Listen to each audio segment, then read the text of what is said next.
Dalawang hinihinalang sangkot sa iligal na droga ang naaresto sa isinagawang bypass operation ng pinagsanib na puwersa ng Pulumulok Municipal Police Station at South Cotabato Police Provincial Office Drug Enforcement Unit sa Puroktinio, Barangay Cannery, Pulumulok, South Cotabato, madaling araw ng Hunyo 18 taong kasalukuyan. Kinilala ang mga naaresto na sina alias John, 29 anyos, alias Mike, 34 anyos, kapwa residente ng bayan ng Pulumulok. Sa operasyon, nakumpiska mula sa mga sospek ang isang sachet ng pinaghihinalaang shabu na may timbang na humigit kumulang 0.2 grams na siyang nabili ng pusher buyer. At 4 na sachet ng pinaghihinalaang shabu na may kabuang timbang na humigit kumulang 3 gramo.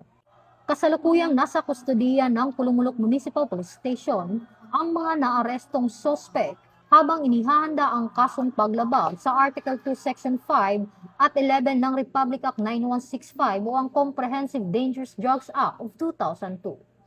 Muling pinaalalahanan ng pulisya ang publiko na makiisa sa kampanya laban sa iligal na droga sa pamamagitan ng agarang pag-uulat ng anumang kahina-hinalang aktibidad sa kanilang komunidad alinsunod sa advokasya ng bagong PNP para sa bagong Pilipinas, serbisyong mabilis, tapat at nararamdaman.